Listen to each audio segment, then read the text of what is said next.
Bonjour à tous et bonne année. Je vous souhaite une très bonne année 2022. Ça fait un an que j'ai pas fait de vidéo. Je vais essayer d'y remédier. Et je commence l'année par vous présenter un nouveau véhicule, une Talbot Samba, et c'est maintenant.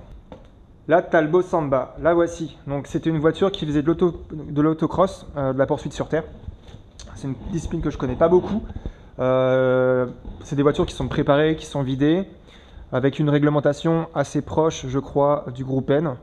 Donc un arceau, un baquet, un harnais, possibilité de modifier les freins, possibilité de modifier d'autres éléments en conservant la cylindrée d'origine et pas possibilité de faire des préparations de folie non plus avec des turbos, des choses comme ça. Donc ça reste de la mécanique très simple. Donc ici c'est une Talbot Samba avec une motorisation 1,1 litre, donc le 1124 cm3 qui fait du coup 50 chevaux je crois d'origine. Et là en fait il a été modifié, donc il y a un double carburateur, double corps, avec une pipe d'admission de 104 ZS. Donc cette motorisation elle est donnée dans cette configuration pour environ 70 chevaux. Je pense un petit peu moins, peut-être 65 chevaux, 70 chevaux par là. Donc c'est pas un foudre de guerre, ça c'est sûr. Par contre c'est très léger, encore plus léger que la 205 qui est juste à côté. Ça fait moins de 700 kg. Donc en travaillant sur la fibre, sur les vitrages, etc., on peut arriver à 650 kg sur cette voiture. Là aujourd'hui dans la configuration actuelle, elle doit être autour de 700. Donc c'est très léger hein, même pour cette puissance avec une boîte courte. Donc ça peut être pas mal sur piste pour s'amuser, pour faire le fun. Et donc mon projet pour celle-ci, il est très simple. Ce sera juste de faire une groupe B, en tout cas une réplica, parce que ça coûte vraiment trop cher de faire une groupe B. Et c'est techniquement très difficile parce qu'il faut retrouver pas mal d'éléments qui sont plus fabriqués. Il faut les refabriquer sur mesure. Je pense au train, je pense... qu'est-ce qu'il peut y avoir d'autre? Le moteur, déjà le moteur, les pièces moteurs qu'il peut y avoir, pour faire un moteur d'1,4 litre, 130 chevaux. Donc ça commence à faire beaucoup pour un 1,4 litre. Moi je vais rester sur une motorisation beaucoup plus raisonnable. Je vais viser les 100 chevaux. Voilà, donc 1,4 litre d'origine 205 GT. C'est un moteur X qui fait voilà, 80 chevaux d'origine. Et donc avec un double carburateur et un arbre à cam retaillé, on doit pouvoir, avec un bon réglage, atteindre les 100 chevaux, voire un petit peu plus. Donc 100 chevaux dans une voiture qui fera autour de 650, 670 kg sûrement, dans sa configuration piste on va dire. Avec un kit de carrosserie qui va être rénové et repeint. Voilà, je vais faire une peinture sur la voiture et une décoration d'époque, donc avec Graphestic qui prépare la décoration esthétique de toutes mes voitures, notamment la 205 et puis la 206 qui est juste derrière. Donc je vais lui demander de faire une décoration d'époque, donc type groupe B, pour vraiment avoir une voiture qui soit le plus fidèle possible, en restant raisonnable sur le budget. Donc du coup, j'ai pas prévu de faire de grosses modifications. On va voir si au niveau des trains, on peut les élargir sans rentrer dans de l'abus au niveau mécanique. Il y a un petit peu gagné, si on peut gagner 1 ou 2 cm, je pense que ce sera le bout du monde. Et je suis même pas sûr qu'on puisse y arriver. Donc peut-être en jouant sur le déport des roues, mais je suis pas sûr qu'on puisse faire mieux parce que là il y a déjà des cales sur la voiture, donc on va pas pouvoir vraiment modifier ces trains.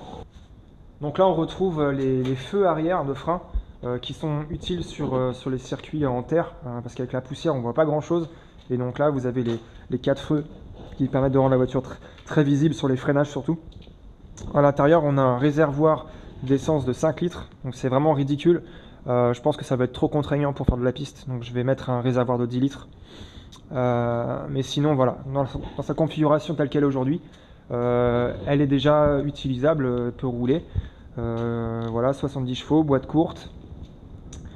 Et puis du coup, voilà, des freins préparés avec des freins à disque à l'arrière, des freins de Xara, et à l'avant des freins un peu plus gros de Visa GT, de Visa GTI.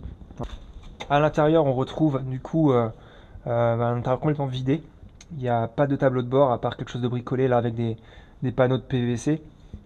Et donc quelques informations avec une sonde de température, des témoins d'allumage, bouton pour le démarrage, le coupe-circuit, des interrupteurs pour la ventilation. Voilà, donc c'est vraiment sommaire. On retrouve le starter, parce qu'il y a des carburateurs, donc il faut le starter pour démarrer.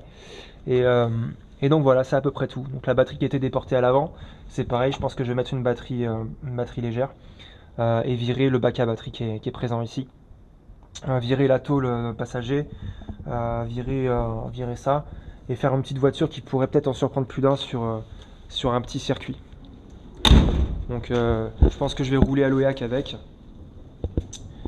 Il faut bien sûr que je trouve des roues et des pneus qui vont être adaptés en 13 pouces. Mais ça pourrait être marrant d'avoir cette petite voiture qui va donner ce qu'elle peut, quoi. Sur le toit, on trouve en fait la plaque qui permet d'avoir le numéro de la voiture.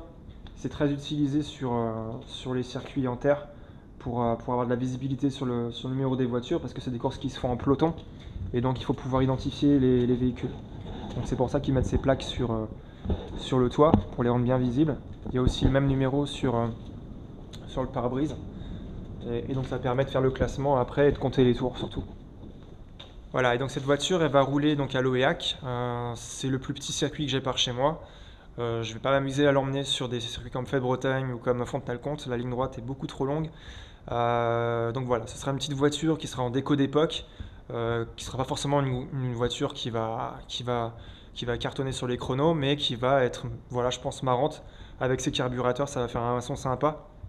Et elle reste légère malgré tout, donc je pense que dans les virages, avec des jantes en 13 pouces et des pneus slick, ça peut donner quelque chose de très sympathique.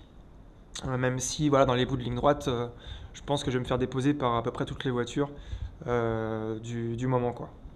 Et voilà, c'est fini pour cette petite vidéo. Donc je vous dis à très bientôt pour vous présenter un autre véhicule que j'ai pas eu l'occasion de vous présenter jusqu'à maintenant. Voilà, ciao!